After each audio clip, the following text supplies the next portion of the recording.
क्या ओवैसी मुसलमानों को भड़का रहे हैं? हर बात पर क्यों भड़क जाते हैं ओवैसी? शांति और भाईचारे से मनी होली से आखिर ओवैसी क्यों हैं परेशान?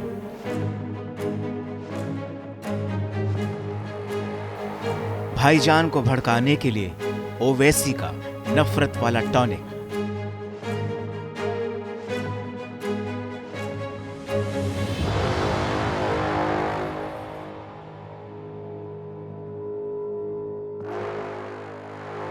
हैदराबाद से AIMIM के सांसद असदुद्दीन ओवैसी बड़े नाराज हैं। दरअसल ओवैसी यूपी के CM योगी के उस बयान पर नाराज हैं कि जुम्मे की नमाज घर पर भी पढ़ी जा सकती है। ओवैसी ने कहा कि क्या अब हमें धर्म के बारे में उनसे सीखना होगा। उन्होंने कहा कि भारत में हर व्यक्ति को धार्मिक स्वतंत्रता का अधिकार है और इसी के तहत हम मस्जिद जाएंगे और नमाज अदा करेंगे।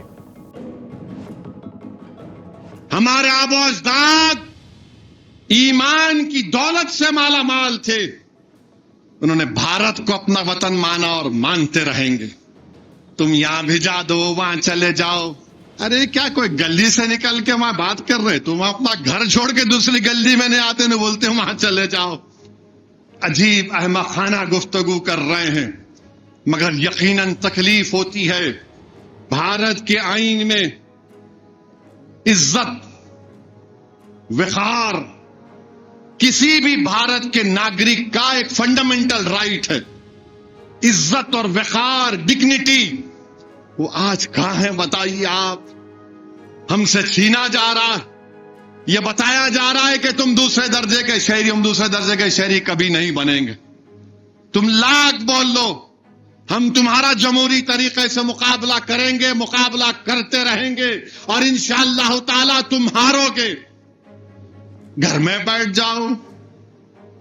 नमाज, एक चीफ मिनिस्टर बोल रहे नहीं जुम्मे की नमाज घर में भी पढ़ सकते। आप कब से फजीलतुल शेख बन गए? आप कब से अल्लामा बन गए? ये समझ में नहीं आया। अब दीन मैं इनसे सीखूं? नहीं, जुम्मे की नमाज घर में पढ़ ले सकते। अच्छा, और क्या क्या कर सकते हैं घर में? बोलो प्यारे, घर में पढ़ लो। अरे मस्जिद है, फ्रीडम ऑफ रिलीजन है, मस्जिद है। सुबह क़यामत तक मस्जिद रहेगी। जब सूर फूका जाएगा तो सूर फूकने के वक्त अल्लाह इन मस्जिदों को उठाकर, इस मस्जिद चौक को, मक्का मस्जिद को उठाकर, दुनिया की मसाजिद को उठाकर जन्नत में रख देगा। जब तक सूर नहीं फूका जाएगा प्यारे, हम मस्जिद को जाएंगे और मस्जिद को आबाद करते रहेंगे, क्योंकि हमारा फ्रीडम ऑफ रिलीजन है। आर्टिकल 25 मुझे इस बात की इजाजत देता है। मैं अपना दीन तुमसे नहीं सीखूंगा। मैं उन लोगों से दीन नहीं सीखूंगा जो मुझे, मेरी शनाख्त को खत्म करना चाहते। मैं दीन सीखूंगा तो मेरे मौजूद उलमाए कराम से, मशाइखीन से। सवाल उठता है कि ओवैसी आखिर ऐसी बयानबाजी करके देश का माहौल बिगाड़ने की कोशिश क्यों कर रहे हैं? आखिर ओवैसी देश में भाईजान को भड़काने के लिए नफरत के टॉनिक का इस्तेमाल बार बार क्यों कर रहे हैं?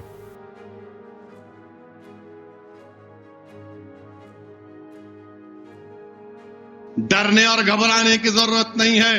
अच्छा, एक पिक्चर आई, मैं RSS से और खास तौर से वजीर आजम से और RSS के लोगों से पूछना चाह रहा हूं, छत्रपति संभाजी को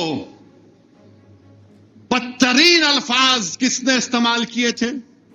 सावरकर ने छत्रपति संभाजी के खिलाफ बदतरीन अल्फाज इस्तेमाल किए गोलवालकर अपनी बंच ऑफ थॉट्स में। अगर मैं बोलूंगा तो ये टीवी चैनल वाले रोजा खोलने से पहले मेरे को बताएंगे, अरे क्या बोल दिया आप। उन्होंने क्या बोले मालूम इनको तो? क्या वजीर आजम मुत्तफिक है?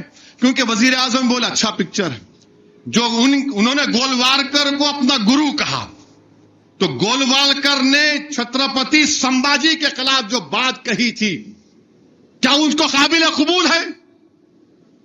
जो सावरकर ने जो बात कही तुम उसको काबिल कबूल मानते हो? अगर नहीं मानते तो फिर इनको क्या करोगे? तुम ये समझ रहे कि हम नहीं जानते क्या कह रहे हैं? और फिर मेरे अजीज दोस्तों और बुजुर्गों, अब तो खबर को तोड़ देंगे, खबरों को तोड़ देंगे।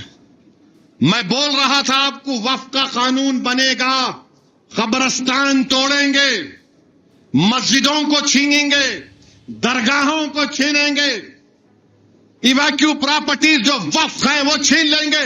हमारे मुखालिफिन जज्बाती तकरीर कर रहे। अरे भाई, जज्बाती तकरीर करना नहीं, सच्चाई को बयान करना। अब खबरों को भी तोड़ने की बात कर रहे हैं।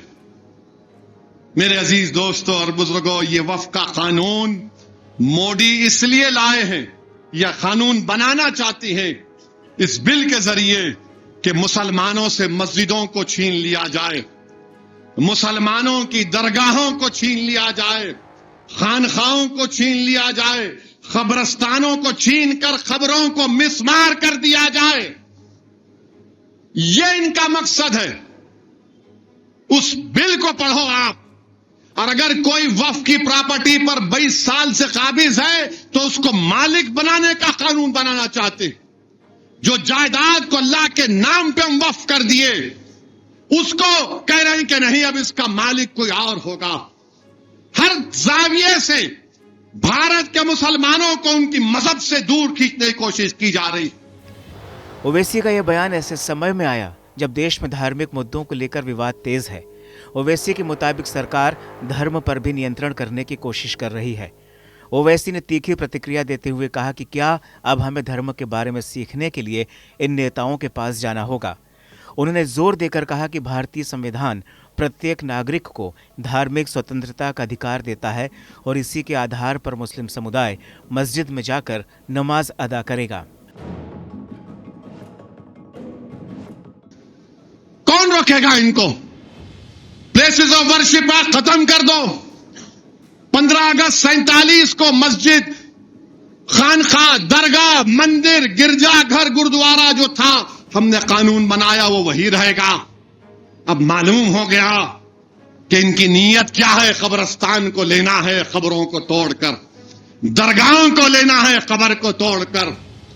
याद रखो बोलने वालों, बुरहानुद्दीन गरीब रहमतुल्लाह अलैह का आस्थाना, जरजरी बख्श रहमतुल्लाह अलैह का आस्थाना बादशाहों से आबाद नहीं, वो अल्लाह के करम से आबाद था, है और रहेगा इंशाअल्लाह ताला।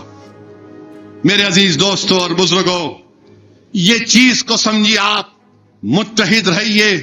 अरे त्योहार मनाना, हमारे हिंदू भाई होली भी मनाते, बल्कि हसरत मोहानी तो होली मनाते थे। उनका चॉइस है। देखिए, मर्जी जो है ना, चॉइस, ये भारत के आईन में फंडामेंटल राइट है। हमारे हिंदू भाई खुशी से मनाते हैं, हम भी खुश होते हैं, उनका त्योहार है, मनाइए। मगर त्योहार को नफरत का तरीका बनाना, त्योहार को किसी पर गलबा दिखाना, वो कौन सी अच्छाई है, उसे बताइए। हम वो दुबई में जो क्रिकेट मैच हुआ, चैंपियंस ट्रॉफी हम जीत गए, न्यूजीलैंड को हरा दिए, मस्जिद के सामने आके पत्थर फेंक रहे। अरे दीवाने, वो मस्जिद बांग्लादेश में है, भारत में है। क्रिकेट मैच जीते सर को मस्जिद से क्या हो गया भाई? फील्ड पे मैच हुआ ना, हमारी टीम जीत गई, मस्जिद के सामने जाके। और आपको मालूम, ये जो मस्जिद के सामने आके बाजा बजाते, पढ़ो नौजवानों, आरएसएस की किताबें पढ़ो। 1930 में शायद आरएसएस वाले एक जुलूस निकाले थे, और जुलूस में मकसद यह था कि मस्जिद के सामने जाके बाजा बजाएंगे। दरअसल इस बार जुम्मे की नमाज को लेकर विवाद उस समय बढ़ गया जब होली भी जुम्मे के रोज आई। इस साल होली और जुमा एक ही दिन पड़ा, जिसने सांप्रदायिक सुरक्षा को लेकर एक नए प्रयोग को भी जन्म दे दिया। दरअसल यूपी के संवेदनशील शहर संभल में पुलिस ने मुसलमानों से अपील की कि वो होली के दिन घर में ही नमाज पढ़ें या फिर 2 बजे के बाद नमाज पढ़ें। संभल के सीओ अनु चौधरी ने कहा कि साल में 52 बार जुमा आता है, जबकि होली एक बार ही आती है। होली का दिन है, जुम्मा साल में 52 बार आता है, होली साल में एक बार आती है। तो मुस्लिम समुदाय के लोगों को यदि किसी को लगता है भाई आपको होली के रंग से आपका धर्म भ्रष्ट हो जाएगा या जो भी है, तो वो उस दिन ना निकले। संभल के सीईओ के बयान को ही दूसरे तमाम नेताओं ने भी ज्यों का त्यों बोला, जिस वजह से जुमे की नमाज को लेकर यूपी में विवाद रहा। अब ओवैसी इस बयान पर भड़के हुए हैं। ले लेंगे, कौन रोकेगा इनको? प्लेसेस ऑफ वर्शिप खत्म कर दो। 15 अगस्त 47 को मस्जिद, खानखा, दरगाह, मंदिर, गिरजाघर, गुरुद्वारा जो था, हमने कानून बनाया वो वही रहेगा। अब मालूम हो गया कि इनकी नीयत क्या है। कब्रिस्तान को लेना है खबरों को तोड़कर, दरगाहों को लेना है खबर को तोड़कर। याद रखो बोलने वालों, बुरहानुद्दीन गरीब रहमतुल्लाह अलैह का आस्थाना, जरजरी बख्श रहमतुल्लाह अलैह का आस्थाना बादशाहों से आबाद नहीं, वो अल्लाह के करम से आबाद था, है और रहेगा इंशाअल्लाह ताला। मेरे अजीज दोस्तों और बुजुर्गों, ये चीज को समझिए आप, मुत्तहिद रहिए। अरे त्योहार मनाना, हमारे हिंदू भाई होली भी मनाते, बल्कि हसरत मोहानी तो होली मनाते थे। उनका चॉइस है। देखिए, मर्जी जो है ना, चॉइस, ये भारत के आईन में फंडामेंटल राइट है। हमारे हिंदू भाई खुशी से मनाते हैं, हम भी खुश होते हैं, उनका त्योहार है, मनाइए। मगर त्योहार को नफरत का तरीका बनाना, त्योहार को किसी पर गलबा दिखाना, वो कौन सी अच्छाई है उसे बताइए। हम वो दुबई में जो क्रिकेट मैच हुआ, चैंपियंस ट्रॉफी हम जीत गए, न्यूजीलैंड को हरा दिए, मस्जिद के सामने आके पत्थर फेंक रहे। अरे दीवाने, वो मस्जिद बांग्लादेश में है, भारत में है। क्रिकेट मैच जीते सर को, मस्जिद से क्या हो गया भाई? फील्ड पे मैच हुआ ना, हमारी टीम जीत गई, मस्जिद के सामने जाके। और आपको मालूम, ये जो मस्जिद के सामने आके बाजा बजाते, पढ़ो नौजवानों, आरएसएस की किताबें पढ़ो। 1930 में शायद आरएसएस वाले एक जुलूस निकाले थे, और जुलूस में मकसद यह था कि मस्जिद के सामने जाके बाजा बजाएंगे। तो उस वक्त जो जुलूस निकाले डर रहे थे, तो शायद उनके हेगडेवर थे या गोलवालकर थे, बोले नहीं चलो मैं ही बजाता हूं बाजा। ये जब से चल रहा है, ये पहले नहीं था। ये ओवैसी ने यह भी कहा कि सरकार अपनी ताकत का मनमाना इस्तेमाल कर रही है, जिससे देश में धार्मिक असहिष्णुता बढ़ रही है। उनके इस बयान से राजनीतिक माहौल गरमा सकता है। उन्होंने कहा कि हम मस्जिद जाएंगे, यही हमारा हक है, धर्म का ज्ञान हमें ना दें। ओवैसी के बयान न सिर्फ उकसावे वाले हैं, बल्कि देश में मुसलमानों को भड़काने का भी काम कर सकते हैं। सांप्रदायिक सद्भाव को लेकर सुरक्षा की अपील को ओवैसी अब अपने सियासी तरीके के रंग से देख रहे हैं। बहरहाल, इस साल होली पर जो सियासी हंगामा देश ने देखा, शायद ही वैसा पहले कभी देखा गया हो। जुमे की नमाज और होली को लेकर सियासत यूपी से बिहार, महाराष्ट्र और दिल्ली तक गर्म रही।